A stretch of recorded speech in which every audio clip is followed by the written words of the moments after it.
మంచిది. మరి మిగిలినటువంటి సమయంలో దేవుని యొక్క స్వరం వినడానికి మనం ప్రయత్నం చేస్తాం. మరి పరిశుద్ధ గ్రంథంలో నుంచి నిర్గమాకాండం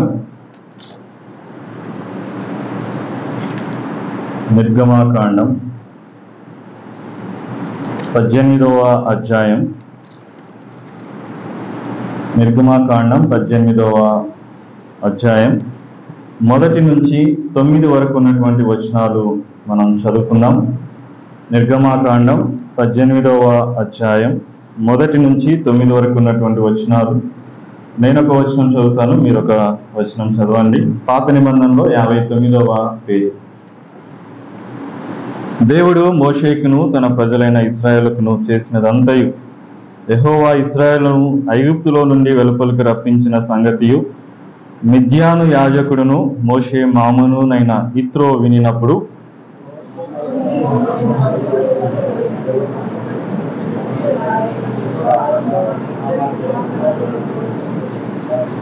అతడు అన్య దేశంలో నేను పరదేశిని అనుకొని వారిలో ఒకనికి గెర్షోము అని పేరు పెట్టాను.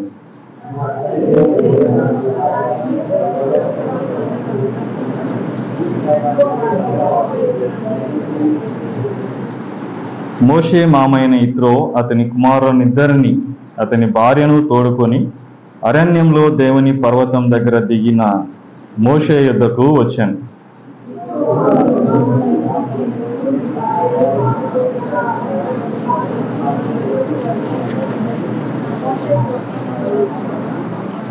మోషే తన మామను ఎదుర్కొనపోయి వందనము చేసి అతని ముద్దు పెట్టుకొనెను. వారు ఒకరి క్షేమం ఒకరు తెలుసుకొని గుడారంలోనికి వచ్చిరి.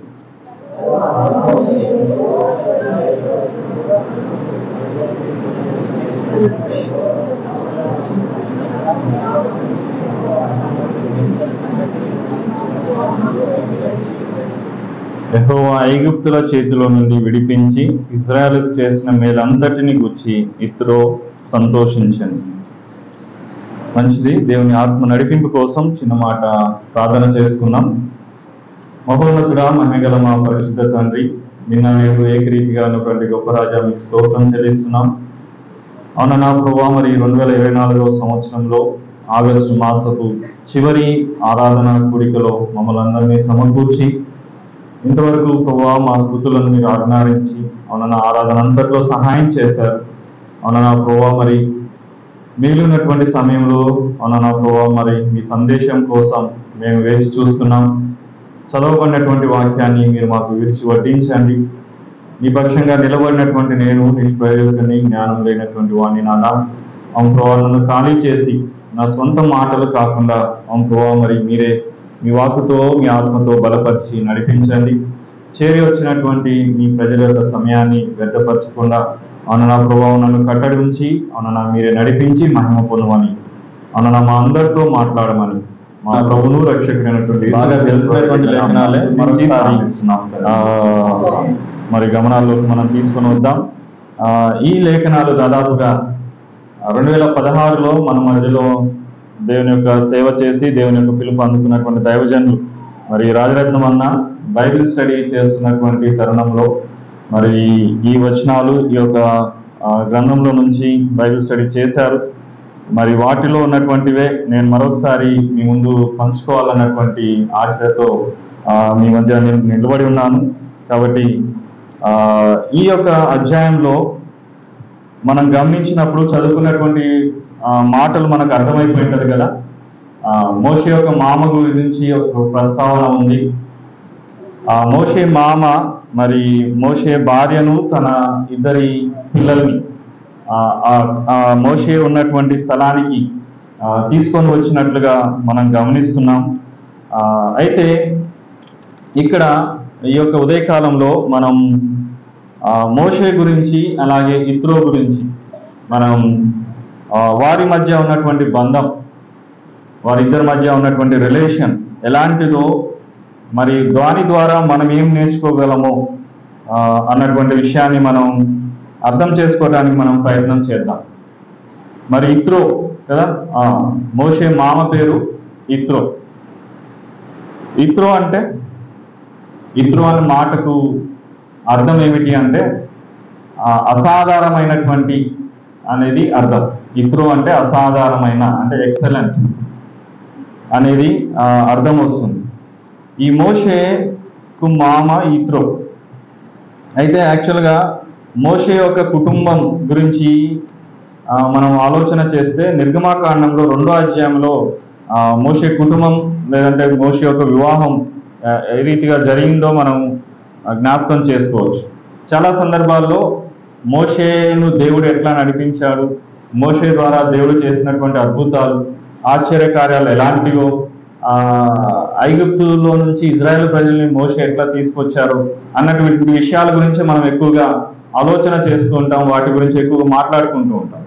అయితే ఈ మధ్య కాలంలో వ్యక్తుల గురించినటువంటి స్టడీ నేను చేస్తున్నాను, క్యారెక్టర్ స్టడీస్ అంటాం.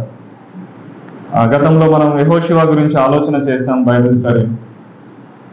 అదే రీతిగా మోషే గురించినటువంటి ప్రస్తావన వచ్చినప్పుడు ఇక్కడ ఈ నిర్గమాకాండం 2వ అధ్యాయంలో మోషే యొక్క వివాహం ఎలా జరిగింది, ఎవరితో జరిగింది అన్నటువంటి మాటలు మనం ఇక్కడ గమనించగలం. చూడండి, 2వ అధ్యాయం 16 నుంచి 22 వరకు ఉన్నటువంటి వచనాలు గమనిస్తే, మిద్యాను యాజకునికి 7 కుమార్తెలు ఉండిరి. వారు వచ్చి తమ తండ్రి మంద పెట్టుటకు నీళ్లు చేది తొట్లను నింపుచుండగా మంద కాపరులు వచ్చి వారిని తోలివేసింది. అప్పుడు మోషే లేచి వారికి సహాయం చేసి మందకు నీళ్లు పెట్టాను. వారు తమ తండ్రి అయిన రుగుయేలు నొద్దకు వచ్చినప్పుడు అతడు, నేడు మీరింత త్వరగా ఎట్లు వచ్చితిరనని. అందుకు వారు, ఐగుప్తుడు ఒకడు మంద కాపుల చేతిలో నుండి మమ్మల్ని తప్పించి వడిగా నీళ్లు చేది మన మందకు పెట్టననగా, అతడు తన కుమార్తెలతో అతడెక్కడ, ఆ మనిషిని ఎలా విడిచి వచ్చితిరి, భోజనమునకు అతని పిలుచుకొని రండనని. మోషే ఆ మనుషునితో నివసించుటకు సమ్మతించెను. అతడు తన కుమార్తె అయిన సిప్పోరాను మోషేకిచ్చెను. ఆమె ఒక కుమార్ని కన్నప్పుడు మోషే, నేను అన్య దేశంలో పరదేశిని అయింటును అనుకుని వానికి గెర్షోము అని పేరు పెట్టాను. ఇక్కడ మోషే యొక్క వివాహం మనం చూస్తున్నాం కదా. మన 18వ అధ్యాయంలో ఒక పేరు విన్నాం మనం, ఇత్రో అనేటువంటి పేరు. మరి ఈ అధ్యాయంలో ఇత్రో అనేటువంటి మనం చదువుకున్నటువంటి లేఖనాల్లో ఇత్రో అనే పేరు మనం చూడగలమా? లేదు అని అంటే, కానీ అక్కడ ఉన్నటువంటి విషయం ఏంటి? మోషే మామ గురించి చెప్పబడింది, తర్వాత మోషే యొక్క భార్య గురించి సిప్పోరా గురించి చెప్పబడింది. సిప్పోరాకు ఉన్నటువంటి అంటే సిస్టర్స్, కుమార్తెలు కదా, రుగుయేలు కుమార్తెలు అని చెప్పేసి అక్కడ ఉంది. కానీ అంటే దీని అర్థం ఏంటి అని అంటే, ఇత్రోకు మరొక పేరు ఉంది. ఇత్రోకు మరొక పేరు ఉంది. ఆ పేరు ఏమిటి అంటే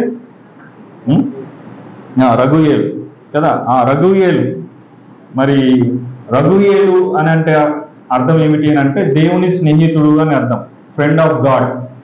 కాబట్టి మోషే మామకు 2 పేర్లు ఉన్నాయి, ఒకటి ఇత్రో, రెండోది రగుయేలు. ఇత్రో అంటే అసాధారణమైనటువంటి అనేటువంటి అర్థం వస్తుంది. రగుయేలు అని అంటే దేవుని స్నేహితుడు అన్నటువంటి మాట ఆ పేరుకు అర్థం వస్తుంది. కాబట్టి ఇత్రో యొక్క జీవితాన్ని మనం గమనించినప్పుడు నిజంగా అతడు అంటే అతని యాటిట్యూడ్ లేదంటే అతని అట్రిబ్యూట్స్ మనం గమనించినప్పుడు మోషేను ఏ రీతిగా స్వీకరించాడో, తన కుమార్తెల విషయంలో అయితేనేమి, మోషే విషయంలో అయితేనేమి, తర్వాత మోషే వివాహం అయిన తర్వాత కూడా ఆ మోషే కుటుంబం పట్ల బాధ్యత ఎట్లా వహించాడో అన్నటువంటి విషయాలు మనం గుర్తు చేసుకున్నప్పుడు నిజంగానే దేవుని యొక్క భయం కలిగి దేవునితో స్నేహం చేస్తూ తన వ్యక్తిత్వాన్ని తాను కాపాడుకుంటూ అనేకులకు మాదిరిగా ఉన్నాడు ఈ ఇత్రో, ఈ రగుయేలు అని చెప్పేసి మనం గమనించవచ్చు కదా. ఇక్కడ గమనిస్తే ఏ రీతిగా మోషే వివాహం జరిగిందో మనం గమనిస్తున్నాం. దానికన్నా ముందు తెలిసినటువంటి సందర్భం మనం ఎరిగినటువంటి వారమే కదా. ఐగుప్తుల్లో ఒకరిని మోషే చంపుతాడు, మరి ఫరో తనను చంపుతాడేమో అని చెప్పేసి ఐగుప్తు నుంచి తాను మిద్యానికి పారిపోయి వస్తాడు. పారిపోయి వచ్చి అక్కడ సేద తీరుతున్నటువంటి సందర్భంలో ఈ సంఘటన జరుగుతుంది. అక్కడ ఇత్రో లేదంటే రగుయేలు యొక్క కుమార్తెలు అక్కడికి వస్తారు, మందకు నీరు పెట్టడానికి వస్తారు. అయితే అక్కడ మంద కాపర్లు వచ్చి వారిని తోలివేసినప్పుడు మోషే వారికి సహాయం చేస్తారు. మోషే వారికి సహాయం చేసినప్పుడు వారు త్వరగా ఇంటికి చేరుతారు. త్వరగా ఇంటికి చేరినప్పుడు తండ్రి ఇంత త్వరగా వచ్చారు ఏమి, ఇంత ఫాస్ట్ గా వచ్చేసారు ఏమి అని చెప్పినప్పుడు వారు అక్కడ జరిగినటువంటి సంఘటన తండ్రికి తెలియచేస్తారు. తండ్రికి తెలియచేసినప్పుడు ఆయన రియాక్షన్ చూడండి. ఇంత సహాయం చేసిన అతను ఎక్కడున్నాడు? మీకు ఇంత సహాయం చేశాడు కదా, అతని భోజనానికి రమ్మని లేదా, అతని కుశల ప్రశ్నలు అడగలేదా, ఎక్కడున్నాడు, ఎవరు అతను అని చెప్పేసి అన్నప్పుడు వారు చెప్తున్నారు అతను ఒక ఐగుప్తుడు అని చెప్పినప్పుడు ఇత్రో తనని ఇంటికి చేర్చుకున్నట్లుగా, తన ఇంట్లో చేర్చుకున్నట్లుగా మనం చూస్తున్నాం. మోషే కూడా అయ్యా నాకు ఎవరు లేరు అని అన్నప్పుడు ఇత్రో లేదంటే రగుయేలు తనతో ఉండటానికి ఆహ్వానించినప్పుడు మోషే కూడా ఆ మనుషులతో నివసించడానికి సమ్మతించినట్లుగా మనం చూస్తున్నాం. సమ్మతించిన తర్వాత ఇంకొక స్టెప్ అహెడ్ ఈ రగుయేలు లేదంటే ఇత్రో వెళ్ళి ఏం చేశాడు, తన కుమార్తెలలో ఒక కుమార్తెను సిప్పోరాను మోషేకి ఇచ్చి వివాహం చేశాడు కదా. అంటే అన్య దేశస్థుడు, మోషే గురించి అంతగా తెలియనటువంటి ఇత్రో, కానీ మోషే యొక్క స్వభావం మోషేని బాగా గమనించిన తర్వాత నా కుమార్తెల్లో ఒక కుమార్తెను ఇతనికి ఇస్తే వారు జీవితం బాగుంటది కదా. పిల్లల వివాహ విషయంలో ఆలోచన చేసే పెద్దవారు ఇదే కదా, వారి గురించి మంచి చెడులు ఆలోచన చేస్తారు, ఎంక్వైరీ చేస్తారు. ఎలాంటి వాడు అబ్బాయి, ఎలాంటి వాడు అమ్మాయి, ఎలాంటిది అని ఎంక్వైరీ చేసి వారు మనసుకు నచ్చినప్పుడు అప్పుడు ముందుకు వెళ్తారు వివాహ విషయం కదా. ఇక్కడ కూడా రగుయేలుకి లేదంటే ఇత్రోకి మోషే నచ్చాడు, తన కుమార్తెను ఇచ్చి వివాహం చేసినట్టుగా మనం చూస్తున్నాం. ఇక్కడ ప్రస్తావించబడిన తర్వాత మరి మోషే ఒక కుటుంబం, వారి యొక్క ఫ్యామిలీ ఆ తర్వాత ఎక్కడ కనిపిస్తుంది మనకు అంటే 4వ అధ్యాయంలో కనిపిస్తుంది. చూడండి, నిర్గమకాండం 4వ అధ్యాయంలో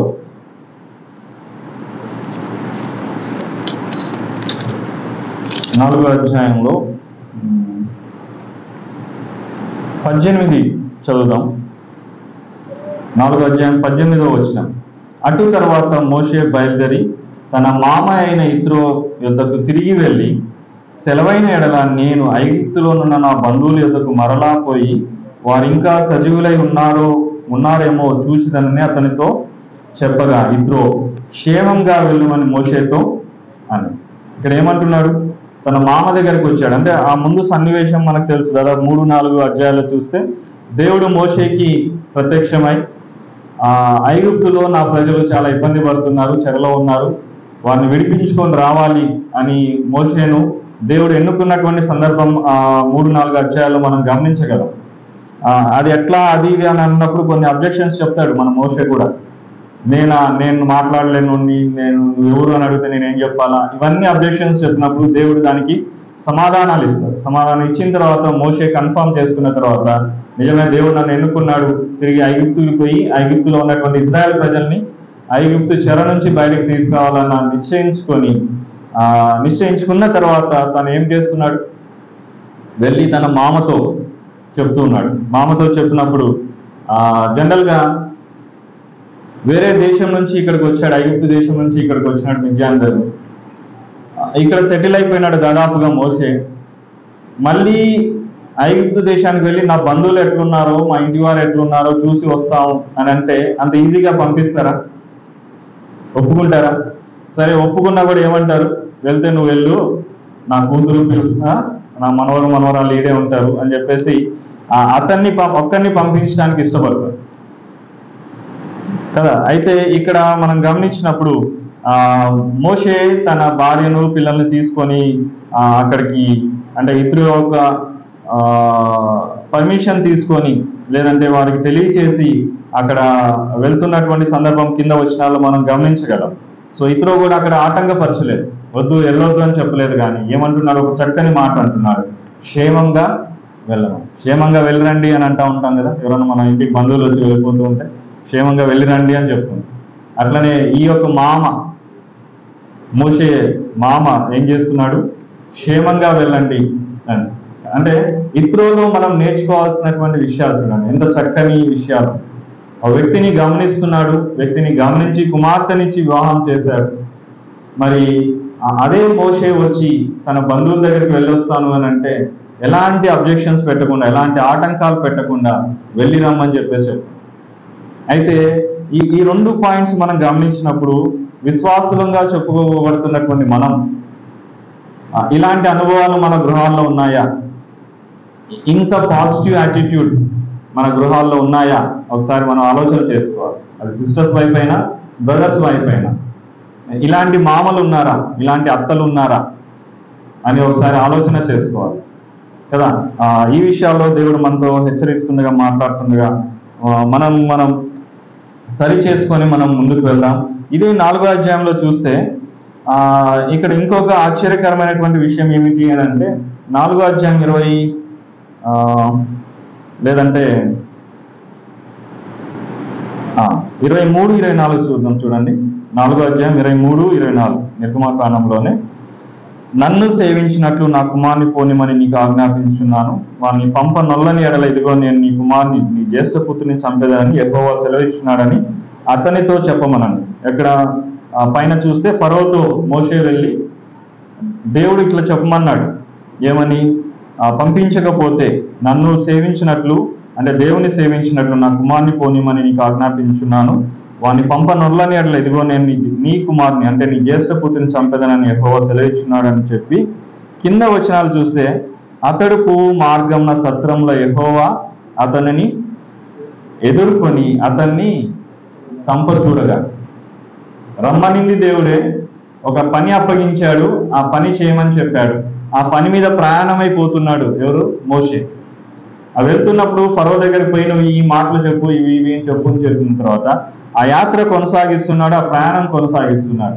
ఆ ప్రయాణం కొనసాగిస్తున్నటువంటి తరుణంలో, ఆ యొక్క సన్నివేశంలో ఈ 24వ వచనం మనం చూస్తే అతడు పువ్వు మార్గంన సత్రంలో, అంటే రెస్ట్ తీసుకుంటా ఉండొచ్చేమో, లాడ్జింగ్ ప్లేస్ అనొచ్చు, రెస్ట్ తీసుకుంటా ఉన్నారేమో. ఆ రెస్ట్ తీసుకుంటున్నప్పుడు అక్కడ చెప్పబడింది ఏంటి? యెహోవా అతన్ని ఎదుర్కొని అతన్ని చంప చూడగా. ఎవరిని? మోషేను చంప చూడగా కదా. ఎందుకు మోషేను చంపాలనుకున్నాడు దేవుడు? అసలు ఒక పని కోసం ప్రత్యేకించాడు, ఒక పని చేయమని అప్పగించాడు. ఆ పని చేయడానికి మొదలు పెట్టాడు మోషే. అలాంటి మోషేని దేవుడు ఏం చేయాలనుకున్నాడంట? చంపాలని ట్రై చేసినప్పుడు ఏమైంది? కింద చూస్తాం 25వ వచనంలో.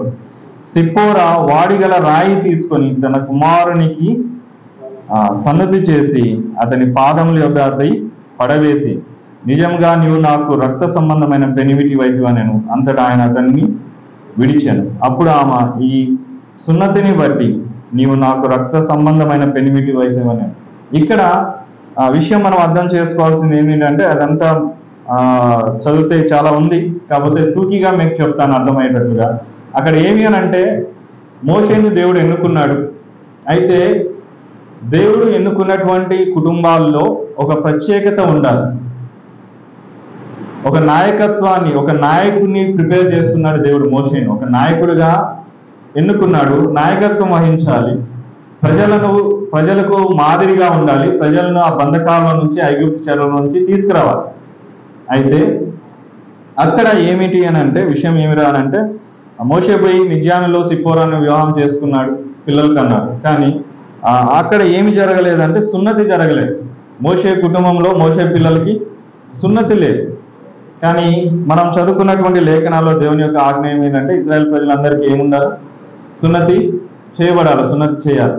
అది జరగలేదు కాబట్టి దేవుడు ఏం చేయాలనుకున్నాడు? మోషేను చంపాలనుకున్నప్పుడు ఆ విషయం అర్థం చేసుకున్న సిప్పోరా ఏం చేసిందంటే, వాడిగలిగినటువంటి రాయి ఒకటి తీసుకొని కుమారులకి సున్నతి చేసింది.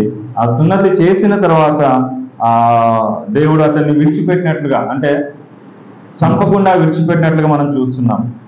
ఇందులో కూడా మనం నేర్చుకోవాల్సినటువంటి పాఠం ఏమిటి అని అంటే, దేవుడు మనకు అప్పచెప్పినటువంటి ఏ పరిచర్య అయినా, ఏ పని అయినా మనం చేస్తున్నప్పుడు మనము పరిశుద్ధంగా ఉండాలి. అలాగే మన కుటుంబం, మొదటిగా మన కుటుంబ సభ్యులు అందరూ, పిల్లలతో సహా, భార్య పిల్లలతో సహా, లేదంటే భర్త పిల్లలతో సహా అందరూ ఎట్లా ఉండాలి? పరిశుద్ధంగా ఉండాలి. అది ఇక్కడ మనం నేర్చుకునేది. సరే, ఆ రీతిగా మరి వారి కుటుంబ పరిస్థితులు మనం గమనిస్తున్నాం. ఆ తర్వాత ఏమైంది అని అంటే వ్యాఖ్యానకర్తలు ఆ తర్వాత దాదాపుగా ఈ 18వ అధ్యాయం వరకు, ఈ 4వ అధ్యాయం తర్వాత 18వ అధ్యాయం వరకు మోషే కుటుంబం గురించి ఎక్కడ ప్రస్తావన లేదు. ఎక్కడే కానీ మోషే కుటుంబం గురించి మనం అంటే భార్య పిల్లల గురించి అటువంటి ప్రస్తావన అక్కడ ఎక్కడే కానీ లేదు. 18వ అధ్యాయంలో ఇత్రో వస్తాడు. 4వ అధ్యాయంలో మనం గమనించినప్పుడు 2-4లో గమనించినప్పుడు ప్రయాణమైనారు కదా, మోషేతో పాటు భార్య ఉన్నారు, పిల్లలు ఉన్నారు. కానీ 18వ అధ్యాయంలో మనం గమనిస్తే ఇక్కడ మోషే ఉన్నటువంటి ఆ పర్వతం దగ్గరికి ఇత్రో ఏం చేశాడు?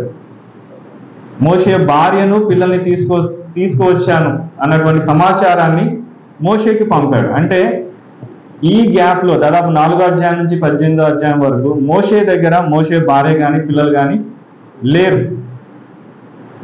మరి ఎక్కడికి వెళ్ళారు, వారు ఏమైనారు అని ఆలోచన చేస్తే మనకు లేఖనాల్లో ఎక్కడే కానీ దాని యొక్క ఎవిడెన్స్ మనకు కనపడదు. కానీ వ్యాఖ్యానకర్తలు ఏం చెప్తారు అని అంటే మోషే అహరోనులు అంటే కుటుంబం భద్రంగా ఉండాలి అని చెప్పి మోషే భార్యను పిల్లల్ని వారు మళ్ళీ మిద్యాను దేశానికి వాళ్ళ మామ దగ్గరికి పంపివేస్తారంట. ఎందుకంటే మోషే ఫరోను ఎదుర్కోవాలి, ఫరోతో ఒక రకంగా మానసికంగా శరీరపరంగా యుద్ధం చేయాల్సినటువంటి పరిస్థితులు ఉంటాయి.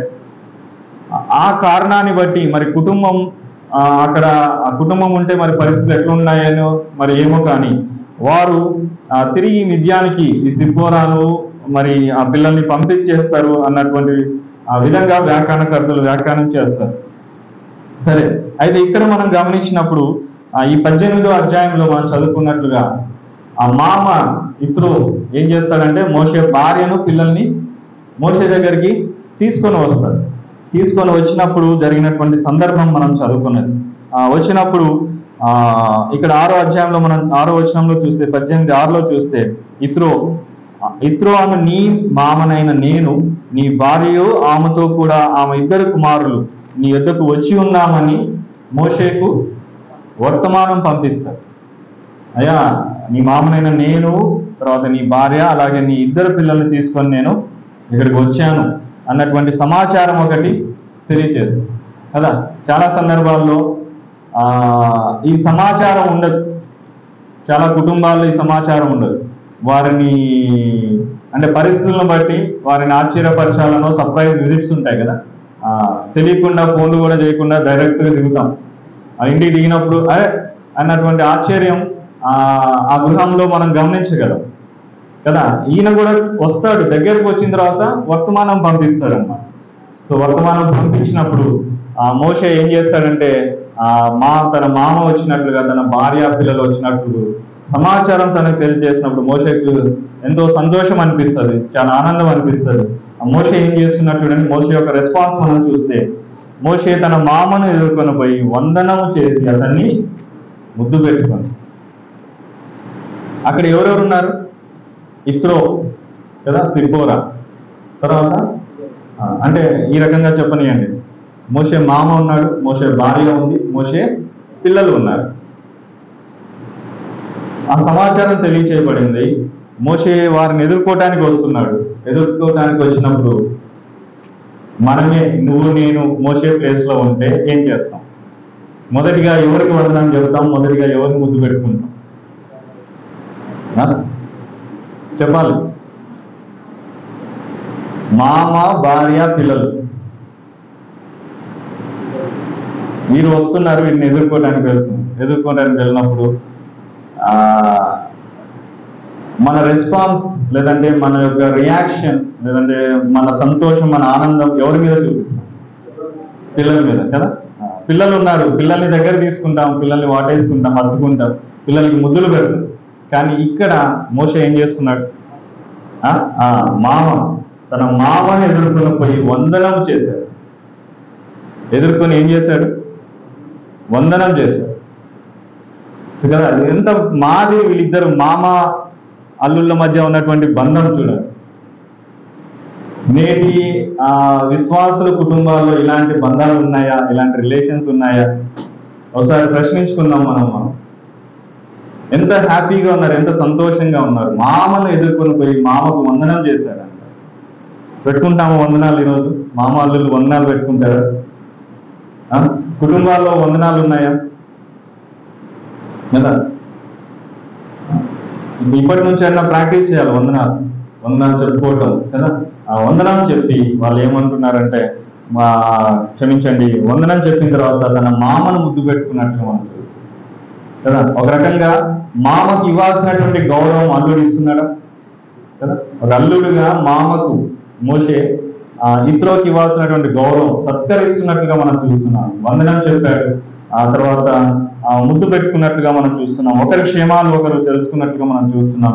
ఆ తర్వాత 8వ వచనంలో చూస్తే, తర్వాత మోషే యెహోవా ఇశ్రాయేలు కొరకు ఫరోకును ఐగుప్తులతో చేసినదంతయు త్రోవలో తమకు వచ్చిన కష్టం యావత్తును యెహోవా తమను విడిపించిన సంగతియు తన మామతో వివరించి చెప్పాను కదా. ఈ బంధం ఎలాంటిది చూడండి, వీళ్ళ రిలేషన్ ఎట్లా ఉందో.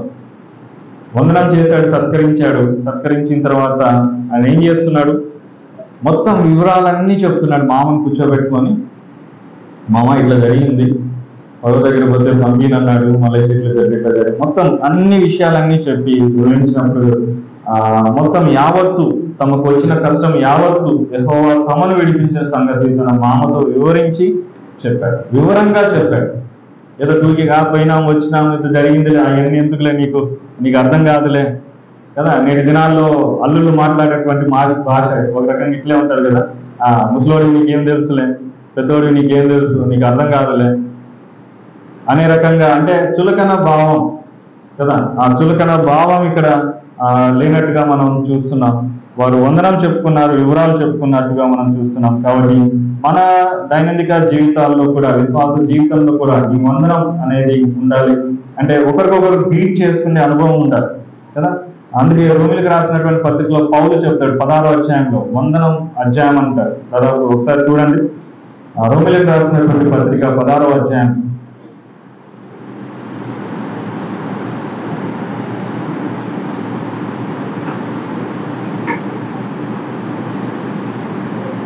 16:4 ఒక వచనం చదువుతాం. మొత్తం అంతా వందనాలే ఉంటాయి.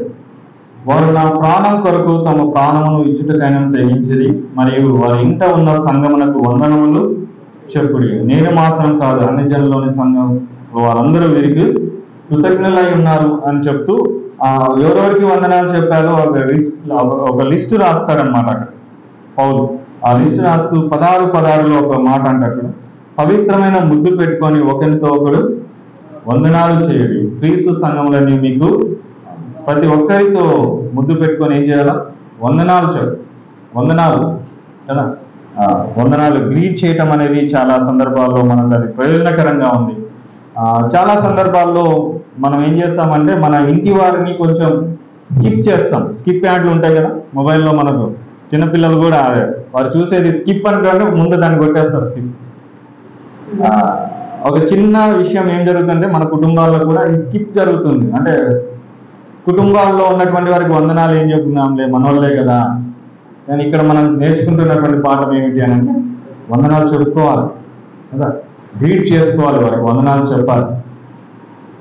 కాబట్టి ఇక్కడ ఇత్రో మోషే వారి యొక్క మాదిరి ఎంతో గొప్పగా ఉంది, మనకెంతో మాదిరిగా ఉంది. కాబట్టి ఆ రీతిగా మనం కూడా ఒకరికొకరు వందనాలు చెప్పుకుంటూ, చాలా సందర్భాల్లో ఈ వందనాల దగ్గర మనసు కష్టం అనిపించినప్పుడు ఆ కష్టపెట్టినటువంటి వారు మనకు ఎదురుగా వస్తే ఏం చేస్తాం? వందనాలు చెప్తామా?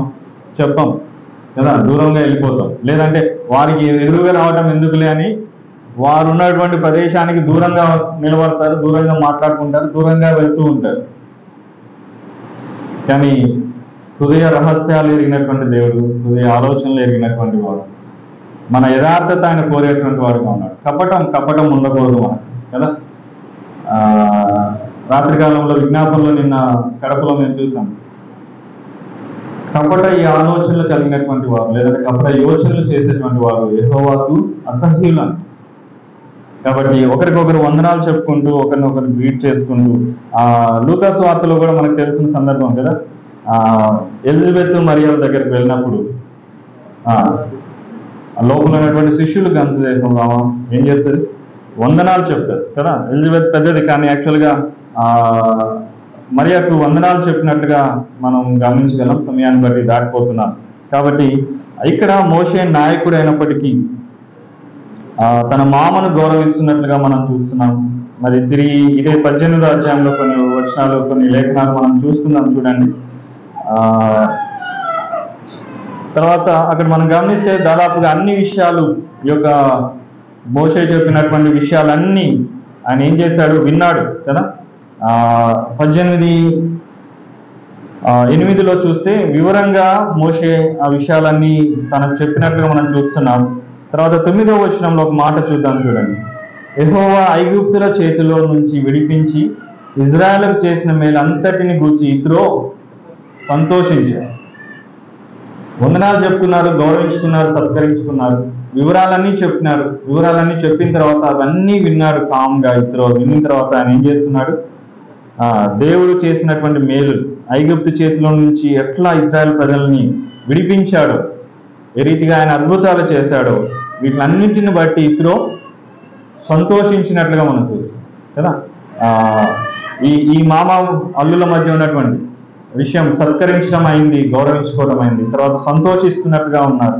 కాబట్టి మన దైనందిక జీవితాల్లో కూడా ఈ రీతిగా ఇలాంటి అనుభవాలు ఉండాలని దేవుడు ఇష్టపడుతున్నాడు. మరి కింద వచనాలు మనం చూస్తే 10, మరి ఇత్రో ఐగుప్తు చేతిలో నుండి, ఫరో చేతిలో నుండి మిమ్మును విడిపించి ఐగుప్తుల చేతిలో కింద నుండి ఈ ప్రజలను విడిపించిన యెహోవా స్తుతింపబడును గాక. సంతోషించినటువంటి ఇత్రో, మొదటిగా మనం చూస్తే సత్కరించబడినటువంటి ఇత్రో ఏం చేస్తున్నాడు, స్తుతిస్తున్నటువంటి ఇత్రో ఇక్కడ క్షమించండి, సంతోషించినటువంటి ఇత్రో ఇక్కడ 9వ వచనం. తర్వాత 10వ వచనంలో మనం చూస్తే ఆయన ఏం చేస్తున్నాడు, యెహోవాను స్తుతిస్తున్నట్లుగా మనం చూస్తాం. సంతోషించినటువంటి ఆయన ఏం చేస్తున్నాడు, స్తుతిస్తున్నాడు, యెహోవాను స్తుతిస్తున్నాడు. ఇంత గొప్ప దేవుడా, ఈ రకంగా దేవుడు వారి చేతిలో నుంచి మిమ్మల్ని విడిపించాడే, ఐగుప్తుల చేతి క్రింద నుండి ఈ ప్రజలు విడిపించిన యెహోవా స్తుతింపబడును గాక అని స్తుతిస్తున్నట్టుగా మనం గమనిస్తున్నాం. ఇలాంటి అనుభవాలు మన ఆత్మీయ జీవితాల్లో, దైనందిక జీవితాల్లో కలిగి ఉండాలని దేవుడు ఇష్టపడుతూ ఉన్నాడు. తర్వాత 11వ వచనంలో ఒక మాట చూద్దాం. ఐగుప్తులు గర్వించి ఇజ్రాయెల్ మీద చేసిన దౌర్జన్యం బట్టి ఆయన చేసిన దాన్ని చూచి యెహోవా సమస్త దేవతల కంటే గొప్పవాడని ఇప్పుడు నాకు ఎట్లా స్తుతిస్తున్నాడంటే 11వ వచనంలో చూస్తే ఐగుప్తులు గర్వించారు, ఇజ్రాయెల్ మీద చేసిన దౌర్జన్యం ఆయన చూసి యెహోవా సమస్త దేవతల కంటే గొప్పవాడని ఇప్పుడు నాకు తెలుసు. అంటే విన్నాడు, కొంచెం సమాచారం ఏదో విన్నాడు, కానీ వివరంగా మోషే వివరించినప్పుడు, వివరంగా విషయాలన్నీ తెలుసుకున్నప్పుడు ఆయన సంతోషించాడు, స్తుతిస్తున్నాడు. ఎట్లా స్తుతిస్తున్నాడు అంటే ఐగుప్తుల చేతి కింద నుండి ప్రజలను విడిపించిన యెహోవా స్తుతింపబడును గాక. అంటే ఐగుప్తు చేతి క్రింద ఆ దాస్యంలో ఉన్నటువంటి వారిని విడిపించాడు, ఈయన స్తుతించబడును గాక. ఈరోజు ఉదయకాలం మనం చేసింది అదే కదా. అపవాది చేతిలో ఉండి మనల్ని విడిపించిన వాడు మన రక్షకుడైనటువంటి యేసు ప్రభువారు. మనల్ని విడిపించాడు కాబట్టి మనం ఏం చేస్తున్నాం, స్తుతిస్తున్నాం, ఆయనను ఆరాధిస్తున్నాం కదా. కాబట్టి ఇత్రో కూడా విషయాలు తెలిసినప్పుడు దేవుని స్తుతించినట్లుగా మనం చూస్తున్నాం. అదే రీతిగా 12వ వచనం చదువుకున్నాం. మరియు మోషే మామైన ఇత్రో ఒక దహన బలులను దేవునికి అర్పింపగా అహరోనును ఇజ్రాయేల్ పెద్దలందరూ మోషే మామతో దేవుని సన్నిధిని భోజనం చేయవచ్చు కదా. ఇక్కడ సహవాసం చేస్తున్నారు, భోజనం. ఇత్రో జీవితాన్ని మనం జ్ఞాపకం చేసుకుంటున్నాం. మోషే చేత సత్కరింపబడినటువంటి ఇత్రో, తర్వాత మోషే వివరాలు చెప్పినప్పుడు ఆయన సంతోషించినటువంటి ఇత్రో, తర్వాత దేవుణ్ణి స్తుతించినటువంటి ఇత్రో ఇక్కడ ఏం చేస్తున్నాడు, సహవాసం చేస్తున్నాడు కదా. సహవాసం చేస్తున్నాడు. ఏం చేశారు అక్కడ వాళ్ళు, ఒక దహన బలులను దేవునికి అర్పించారు కదా. దేవుణ్ణి ఆరాధిస్తున్నారు. ఒక దహన బలులను దేవునికి అర్పింపగా అహరోనును ఇజ్రాయేల్ పెద్దలందరూ మోషే మామతో దేవుని సన్నిధిని భోజనం చేయవచ్చు కదా. ఎంత మంచి అనుభవం అంటే కుటుంబంగా వారు సంతోషించారు, కుటుంబంగా ఆనందంగా ఉన్నారు, కుటుంబంగా దేవుని స్తుతిస్తున్నారు. మరి వారు మాత్రమే కాకుండా ఇక్కడ ఏం చేశారంట? వారితో పాటు ఇంకెవరు ఉన్నారు ఇక్కడ? మోషే మామ ఉన్నాడు, దహన బలులు బలించడానికి. తర్వాత అహరోను ఉన్నాడు. తర్వాత ఇజ్రాయిల్లా పెద్దలందరూ మోషే మామతో దేవుని సన్నిధి, అంటే ఇజ్రాయెల్ పెద్దలు కూడా ఉన్నారు. వాళ్ళ కుటుంబమే కాదు సంతోషిస్తుంది, కుటుంబమే కాదు దేవుని స్తుతిస్తుంది. ఇంకా ఎవరిని చేర్చారు వాళ్ళు? ఇజ్రాయెల్ పెద్దల్ని చేర్చారు. అంటే ఈ రీతిగా చెప్పనిస్తారా నన్ను? సంఘ పెద్దల్ని చేర్చుకున్నారు కదా. సంఘ పెద్దల్ని చేర్చుకొని, సంఘంలో బాధ్యత కలిగినటువంటి వారిని చేర్చుకొని సంతోషిస్తున్నారు, దేవుని స్తుతిస్తున్నారు, సహవాసం చేస్తున్నట్టుగా ఉంటుంది కదా. చాలా సందర్భాల్లో మనకు చాలా కుటుంబాల్లో జరిగేటువంటి తంతు ఇదే కదా. బాగా సంతోషమైనటువంటి విషయం ఏదన్నా గృహాల్లో ఉంది అని అంటే కుటుంబం వరకు సంతోషించకుండా సంఘంతో కలిసి స్తుతించేవారు, సంఘంతో కలిసి సంతోషించేవారు చాలా మంది ఉన్నారు మనం కదా. ఇది ఒక మంచి మాదిరి. ఈ క్రమం అట్లే కొనసాగించుకోవాలి మనం. చాలా సందర్భాల్లో ఈ రీతిగా ఉండదు. ఈ రీతిగా ఉండకుండా ఇంకో విధంగా, అంటే కుటుంబ పరంగా వారు అంటే కంపల్సరీగా సంఘస్థులతో చెప్పుకోవాలన్నా, ఏమి మీతో సహవాసం చేయాలన్నా అని అంటే అది మన విశ్వాస పరిపక్వత్వాన్ని చూపిస్తుంది అంతే. చేయాలని ఎక్కడ లేదు, ఎక్కడ నియమం లేదు, నిబంధన లేదు, ఆజ్ఞ లేదు. కాకపోతే మన సంతోషంలో మనమే సంతోషపడకుండా, మనమే దేవుని స్తుతించకుండా, మనతో పాటు మనతో సహవాసం చేసేటువంటి వారు ఉన్నారు, మన కోసం ప్రార్థన చేసేటువంటి వారు ఉన్నారు, మన బాగోగుల గురించి ఆలోచన చేసేటువంటి వారు ఉన్నారు, సంఘ పెద్దలు ఉన్నారు కదా, బాధ్యత కలిగినటువంటి వారు ఉన్నారు. వారితో కలిసి సంతోషించడం, వారితో కలిసి సహవాసం చేయటం అనేది ఎంతో మాదిరికరం. అది దేవుడు మెచ్చుతాడు, దేవునికి ఇష్టమైనటువంటి పని. ఎందుకంటే కుటుంబమే కాదు, అక్కడ ఇంకా అనేక కుటుంబాలు చేరి వస్తాయి, ఒక సంఘంగా చేరి వస్తాం. ఆ సంఘస్థులందరూ కలిసి దేవునిలో సంతోషిస్తారు, దేవుని స్తుతిస్తారు, దేవునితో కలిసి సహవాసం చేస్తారు అన్నటువంటి అనుభవాలు మనం గమనిస్తున్నాం. కాబట్టి ఇక్కడ మోషే ఇత్రో వారి మధ్యలో ఉన్నటువంటి బంధం గురించి మనం ఆలోచన చేస్తున్నాం. వారు ఎంత మాదిరిగా ఉన్నారో కదా. ఇవి ఎంతో హెచ్చరిక మనకు. అలాంటి మాదిరికరమైనటువంటి జీవితాలు, కుటుంబాలు లేదంటే సంఘం కలిగి ఉండాలని దేవుడు ఇష్టపడుతున్నాడు, ఆశపడుతున్నాడు. ఆ రీతిగా ఉండటానికి మనం ప్రయత్నం చేద్దాం. మరి కింద వచనాలు మనం చదివితే 13 నుంచి చదువుతున్నాం.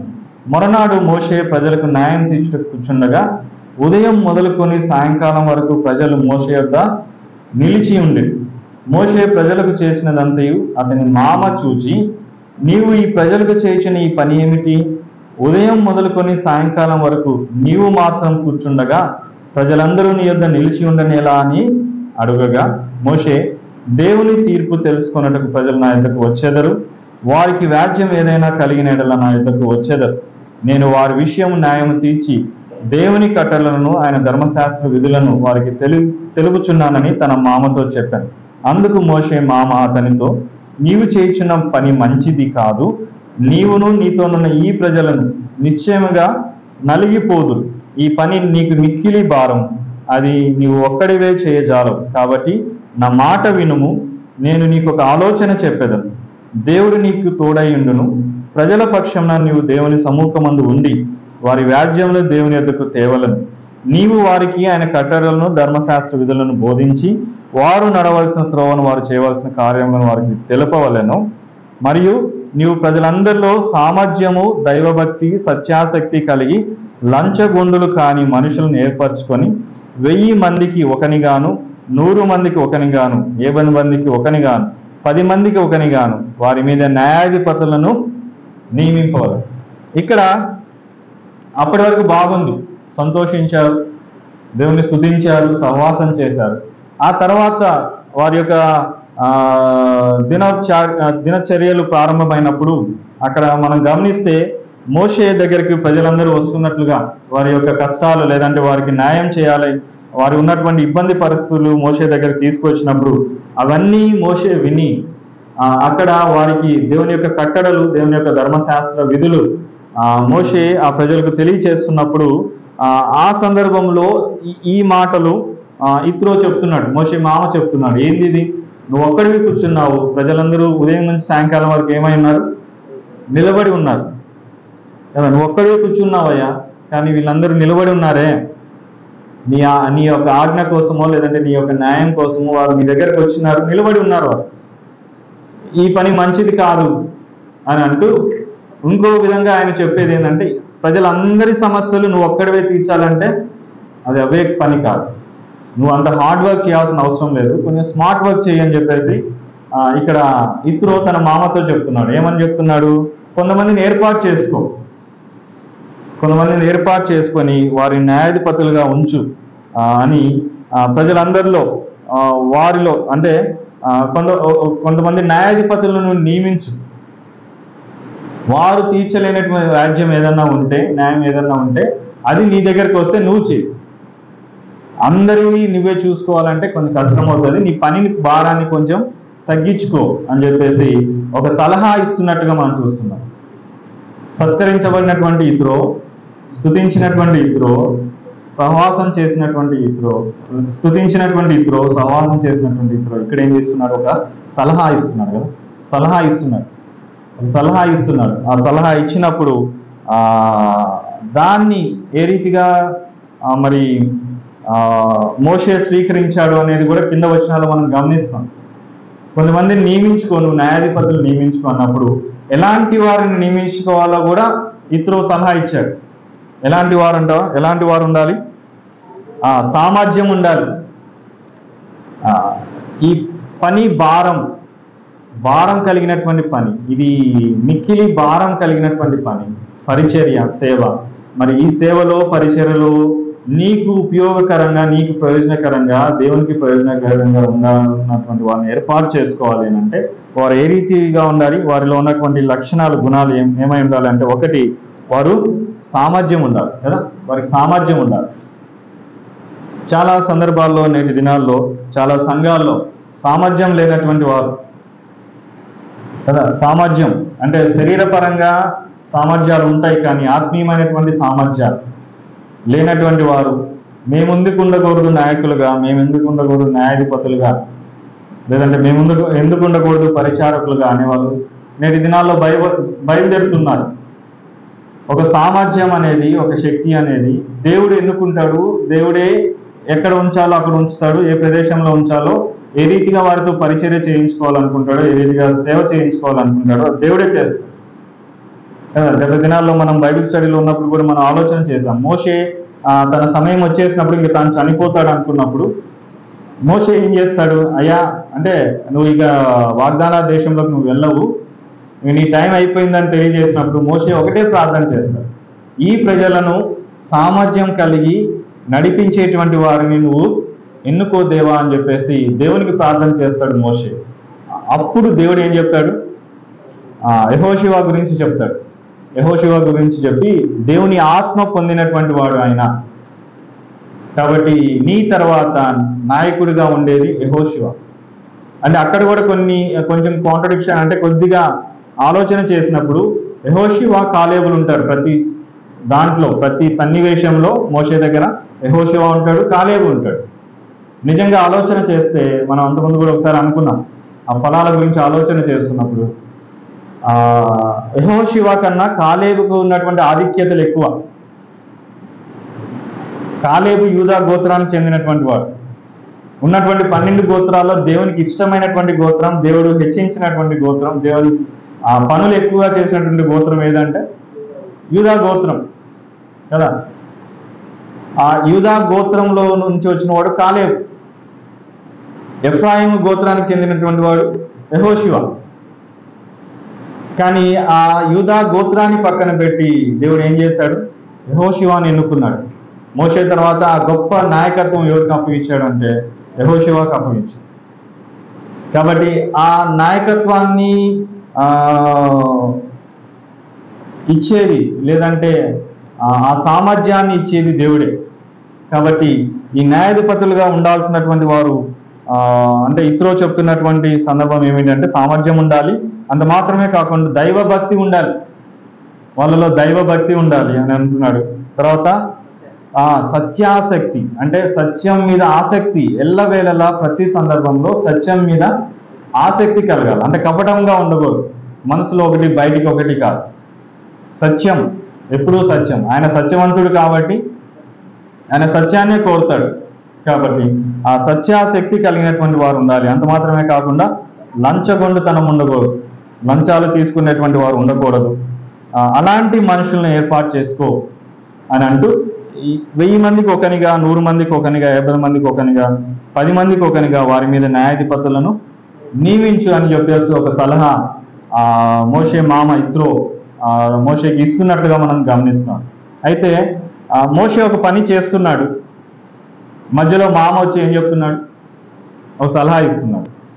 నిజంగా ఇది కూడా ఒక పాఠమే మనం నేర్చుకోవాల్సినటువంటి పాఠం. ఒక పని చేస్తుంటాము, కొన్ని విషయాలు, కొన్ని కమిట్మెంట్స్ ఉంటాయి, మనకు ఒక డెడికేషన్స్ ఉంటాయి. ఈ పని చేయాలి, ఈ పని చేయాలి, నేను ఇది చేయాలి అంటే కుటుంబంలో కావచ్చు, కుటుంబం వ్యక్తిగతంగా కావచ్చు, పరిచర్య మీద ఒక ప్రత్యేకమైనటువంటి ఆసక్తి కలిగి మనం చేయాలనుకున్నప్పుడు మన నాన్ననో అమ్మనో వచ్చి, లేదంటే మన అక్కో తమ్ముడో బ్రదరో ఎవరో ఒకరు వచ్చి అలా కాదు ఇలా చేస్తే బాగుంటుంది అని చెప్తారు. చెప్పినప్పుడు ఏమవుతుంది? ఇది ఎప్పటి నుంచో చేస్తా ఉన్నా నేను, మధ్యలో నువ్వు వచ్చి ఇదేంది, నువ్వు చేయవు, నన్ను చేయనివ్వు. నిజంగా మోషే కూడా అట్లా అనొచ్చు కదా, ఇక్కడ నేను ఏదో చేస్తున్నా మామ, ప్రజలు వచ్చిన నా దగ్గరికి వస్తున్నారు, నేను ఏదో చేస్తూ ఉంటే నువ్వేంది మధ్యలో వచ్చి ఓ సలహా ఇస్తున్నావు, ఉచిత సలహా కదా. ఉచిత సలహాలు ఇచ్చేవాళ్ళు చాలా మంది ఉంటారు, చాలా ఎక్కువ మంది ఉంటారు, ఎక్కువనే వస్తుంటాయి. మనం కూడా కొంతమంది ఏమంటారు, నీకు తెలియదులేంటి అని కొంత సున్నితంగా వారిని పంపించేస్తే వాళ్ళు కొంతమంది, నీకేం తెలుసు అని కొంచెం గట్టిగా వారిని ఎదురాడేవారు కొంతమంది. ఇంకొంతమంది ఏం చేస్తారు, ఓకే ఆలోచిస్తామని చెప్పేసి వారిని సున్నితంగా వారు బాధ పెట్టకుండా కదా. ఏమంటే నాకు గుర్తురావట్లేదు, ఎక్కువగా నేను ఉపయోగిస్తూ ఉంటాను, వాళ్ళను డిసప్పాయింట్ చేయకుండా వాళ్ళని పంపించేశారు. ఇక్కడ అదే అంటే అలాంటి సన్నివేశమే మోషేకి కూడా ఉంది. చేయొచ్చు, అనొచ్చు, కానీ ఏం చేస్తున్నాడు మోషే? దాదాపు 23-24 వచనాలు చూద్దాం, చూడండి. కానీ ఇత్రో కూడా ఏమంటాడంటే, ఈ సలహా ఇచ్చి నువ్వు దేవుని సన్నిధిలో కనిపెట్టు. కింద వచనాలు చదువుదాం చూడండి. వారు ఎల్లప్పుడూ ప్రజలకు న్యాయం తీర్చవలను, అయితే గొప్ప రాజ్యములన్నిటినీ ఎందుకు తేవలను, ప్రతి అల్ప విషయమును వారే తీర్చవచ్చు. అట్లు వారు నీతో కూడా ఈ భారంను మోసిన ఎడల నీకు సులువుగా ఉండు. దేవుడు ఇలాగ చేయుటకు నీకు సెలవిచ్చిన ఎడల నీవు ఈ పని చేయొచ్చు, దాని భారమును సహింపగలవు. సలహా ఇస్తాడు, బాగా మంచి ఒక సలహా ఇచ్చినాడు, మంచి సలహాని ఇచ్చినాడు. ఇచ్చిన తర్వాత ఏమంటున్నాడు అంటే ఒక ట్యాగ్ లైన్ ఇస్తున్నాడు. ఏమని? 23వ వచనంలో, దేవుడు ఇలాగ చేయుటకు నీకు సెలవిచ్చిన ఎడల, నా ఆలోచనను బట్టి, నా సలహాలను బట్టి ప్రవర్తించు మోషే అని నేను చెప్పట్లేదు. నాకు ఎందుకు ఇట్లా అనిపించింది, నేను చెప్పాను, నీకు సలహా ఇచ్చాను. అయితే దేవుడు ఈ రీతిగా చేయటానికి నీకు సెలవిచ్చిన ఎడల నువ్వేం చేయొచ్చు, ఆ రీతిగా చేయొచ్చు. లేదు, దేవుని యొక్క సెలవు లేదనుకో, నువ్వేం చేయాలా? ఆ పక్కన పెట్టే, ఆ సలహాను పక్కన పెట్టే అని చెప్పేసి చెప్తున్నట్లుగా మనకు తెలుసు. 24లో ఏం చేశాడు మోషే చూద్దాం. మోషే తన మామ మాట విని అతడు చెప్పినదంతయు, మంచి అల్లుడు కదా, సలహా ఇచ్చాడు. మామ సలహా ఇచ్చినప్పుడు దాన్ని త్రోసివేయలేదు, కానీ నేను ఏం చేశాడంట, మోషే తన మామ మాట విని అతడు చెప్పినదంతయు చేశాడు. తన మామ చెప్పినదంతా చేసినట్టుగా మనం చూస్తున్నాం. కాబట్టి ఈ రీతిగా నిర్గమాకాండంలో, అంటే అప్పటికి పెద్దలు లేరా అంటే ఉన్నారు. నిర్గమాకాండం 4వ అధ్యాయంలోనే ఉన్నారు పెద్దలు. మరి ఎందుకు ఈ సలహా ఇవ్వాల్సి వచ్చింది ఇత్రో అని అంటే, ఆ పెద్దలు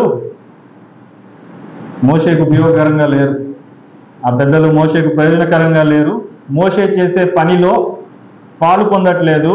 ఆ ప్రయాస మోషే ఒక్కడే పడుతున్నాడు, కానీ మిగతా వారు పంచుకోవట్లేదు. ఇంటికి వెళ్ళిన తర్వాత చదవండి, సమయాన్ని బట్టి దాటి వెళ్తుంది. 4వ అధ్యాయంలో పెద్దలు ఉన్నారు, అక్కడ ఇజ్రాయెల్కి పెద్దలు ఉన్నారు. కానీ ఎందుకు ఈ సలహా ఇవ్వాల్సి వచ్చిందంటే, ఆ పెద్దలు ప్రయోజనకారులుగా లేరు. కాబట్టి దేవుడు సంఘంలో మనకి ఏదైనా అప్పగించినప్పుడు ఆ సామర్థ్యం, నాయకత్వ లక్షణాలు, లేదంటే దేవుడు చూసేటువంటి ఈ యొక్క భక్తి, సత్యాసక్తి, ఇలాంటివి ఏదన్నా ఉండి మనకు ఒక పని అప్పగించినప్పుడు మనము అది అంతే ఆసక్తితో చేసే వారంగా ఉండాలి. చేయకుండా ఉంటే అది నాయకులకి చాలా భారంగా ఉంటుంది. తర్వాత దేవుడు కూడా ఇష్టపడడు. అప్పుడు ఏం చేస్తాడు? వారి బదులు ఇంకొకరిని. ఇక్కడ జరగబోయేది అదే. ఆల్రెడీ పెద్దలు ఉన్నారు, ఆ పెద్దల్ని పక్క తీయాల్సి ఉన్నటువంటి పరిస్థితి వచ్చి న్యాయాధిపతుల్ని తర్వాత మోషే ఏర్పాటు చేసేటువంటి వాడుగా ఉన్నాడు, ప్రధానులను నియమించేటువంటి వాడుగా ఉన్నాడు అని మనం గమనిస్తున్నాం. కాబట్టి ఈ ఉదయకాలంలో ఇత్రోలో లేదంటే మోషే వారి మధ్య ఉన్నటువంటి బంధాన్ని మనం చూస్తున్నాం. మరి ఇత్రో ద్వారా మనం నేర్చుకునేటువంటి పాఠాలు మనం కొన్ని గమనిస్తున్నాం. కాబట్టి దేవుడు కూడా మనల్ని ఎన్నుకున్నప్పుడు లేదంటే దేవుడు కొన్ని మనకు అప్పచెప్పినప్పుడు వాటిని చక్కగా చేసేటువంటి వారంగా ఉంటూ మనమే సంతోషించే వారంగా కాకుండా మన కుటుంబస్తులు, మన కుటుంబంలో ఉన్నటువంటి వారు దేవునిలో సత్కరించబడి దేవునిలో సంతోషిస్తూ దేవుని స్తుతిస్తూ దేవునితో సహవాసం చేస్తూ వారి ద్వారా దేవుడిచ్చేటువంటి సలహాలు పాటిస్తూ మన ఆత్మీయ యాత్ర కొనసాగించ బద్దులమై ఉన్నాం. ఒక మాట చూసుకొని మనం ముగించుకుందాం. పేతురు రాసినటువంటి పత్రికలో ఒక మాట చూద్దాం. చూడండి, మొదటి పేతురు రాసినటువంటి పత్రిక 4వ అధ్యాయం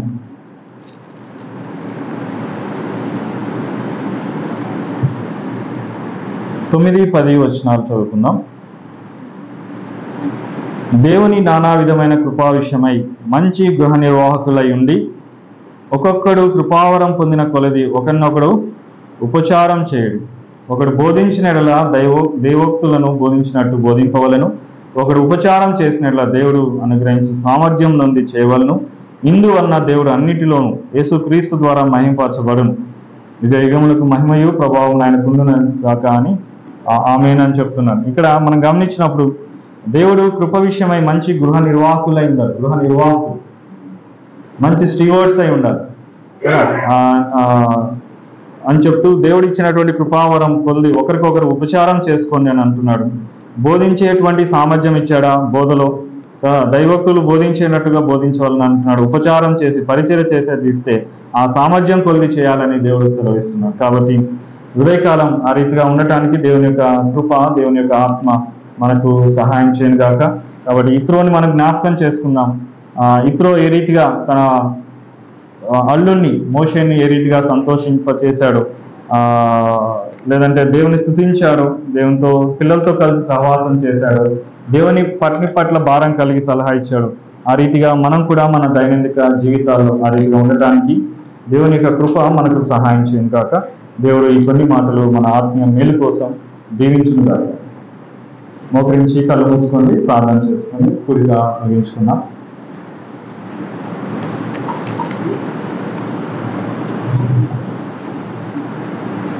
ఉదయకాలం ఇంకా ఎవరైనా యేసుప్రభువారి యందు విశ్వాసం ఉంచకపోతే, మారు మనసు అనుభవం లేకపోతే, ఇదే మీకు అనుకూలమైనటువంటి సమయం, ఇదే రక్షణ దినం.